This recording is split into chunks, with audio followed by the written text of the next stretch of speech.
There are unbelievable things going on around us. Our world is changing so fast that we can't even begin to comprehend or keep up with the changes. A biological male teenager, Brian Nguyen, became the first transgender contestant to win a Miss America event. USA Today named Rachel Levine, another man now presenting himself as female, as one of its Women of the Year.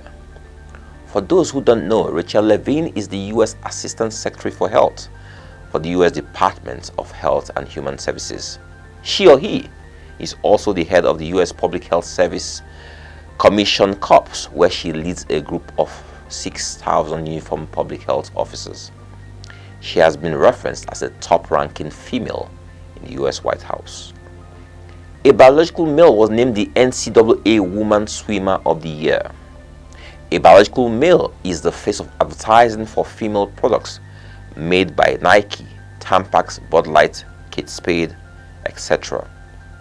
A biological male took home the award for Best Actress at the Golden Globes. What exactly is going on? Do you know that Europe today has more empty churches than it knows what to do with it? One of the churches at the heart of Christianity in Scotland is now called Frankenstein and used for freak shows and stag parties. St. Paul's Church in Bristol, England is now a school for circus performers.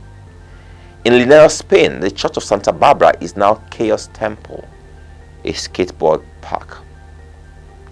A Christian doctor in the UK, David Macaret, was fired from his job for refusing to call a transgender man a she. Europe is by and large no longer Christian.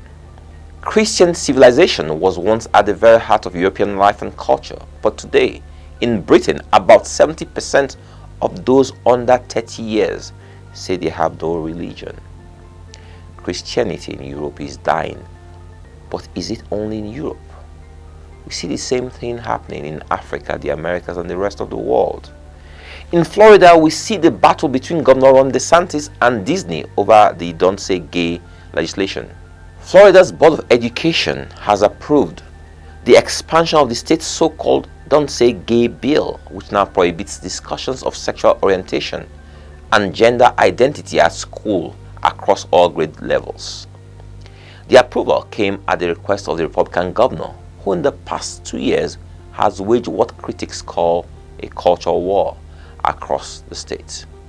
Some governments across the world are fighting what they see as a destructive trend that threatens their way of life.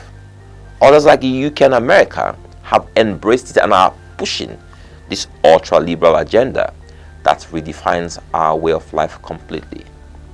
Cartoons and books for kids are now being used to sell this agenda. Some parents see nothing wrong with it, while others are up in arms. Kids are now identifying as anything they want. In the next 300 to 1,000 years from now, the definition of who and what a male or female is will be completely redefined. The worst thing is that those people will never know that there was once a time when a man was someone born biologically with male body parts, and a female, someone born biologically with female body parts. History books will be gradually manipulated as a new order is introduced. It's already happening. Whose agenda is this? Who is most affected by this? The family unit is most affected. Society is always affected negatively when the family unit is threatened or attacked. The family unit is the bedrock of civilization, but the world can't quite agree on who or what constitutes the family unit. What most people don't realize is that this is not the first time the world order has changed. History has been tampered with, or the family unit attacked. Hundreds of homes and relationships are in different stages of implosion or explosion today because of what we all believe the notion of marriage should be. That it is between one man and one woman. This concept of one man and one woman was incorporated into the Christian faith and in most Western civilizations, but many fail to realize that just the way we watch our world changing before us, in the way masculinity and femininity are being redefined, is the same way our forefathers watched the concept of marriage be redefined. Before their very eyes, they saw polygamy become extinct, and as such, men whose inner nature acts true to their original or default settings are accused of destroying their homes or relationships. Polygamy is now perceived as a sin. What many don't know, that even while Jesus Christ walked the face of the earth, polygamy was very much in practice. Several hundreds of years after he left the face of this earth, polygamy was still in practice. 500 years from now, marriage will be defined as the union between any two forms of life. That is, between man and man, man and woman, woman and woman, man and goat, woman and cat, etc. And the world will be no wiser. This is what history is all about.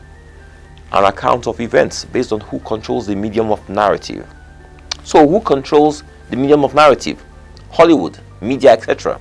What are they saying? A man cannot be a woman? A man can marry a man? Knowledge is power, but how do you know that the so-called body of knowledge you have is not corrupted? Here, this is black because when I was born, I was told this is what black looks like. But it's possible that this was called red or purple 1,000 years ago. How can you then blame a woman who is fighting her husband every day or lives a miserable life because her husband has a concubine or second wife? When she was born, she was told that marriage is between one man and one woman. So you can't expect her to act contrary to what she knows. In the conflict that ensues, marriages are broken, families destroyed, and children affected. Whose agenda? This brings me back to what I started with, the decline of Christianity all over the world, the corruption of the Christian faith. Same-sex marriages are being allowed in some denominations, but polygamy is a sin. Whose agenda is this? Who wants to extinguish mankind? Who wants to end the multiplication of mankind? Genesis 1:28. Then God blessed them, and God said to them, be fruitful and multiply, fill the earth and subdue it, have dominion over the fish of the sea, over the birds of the air, and over every living thing that moves on the earth. Who doesn't want this, and why? To stop the multiplication, you have to target the family unit and the concept of family unit. The blessing of God is in the multiplication. Be fruitful so you can multiply. How can you multiply when it's no longer fashionable to be married? How can you stay married when the knowledge of marriage in itself is flawed? How can a man who doesn't know he's a man marry a life form that was known as a dog in the year 2023? How can you dominate when you have been enslaved by technology? The work of your hands has been transferred to technology. Have you wondered why people have become poorer as the world has become more technologically advanced? Whose agenda? Has it occurred to you that even with advanced forms of communication, we communicate less? Our hearts and minds are being controlled by technology. We see, but we don't see. We hear, but we don't hear. We speak, but we don't speak. If you can't really see, hear, or speak, what do you think will be affected the most? Love. In multiplication, God is glorified. In division and extinction, Satan is enthroned. This is the truth we all know but won't acknowledge.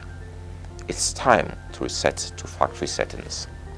The problem now becomes your knowledge and understanding of what God's original settings for mankind are. You shall know the truth, and the truth shall make you free. Buy the truth and sell it not. Also wisdom and instruction and understanding. God bless you all.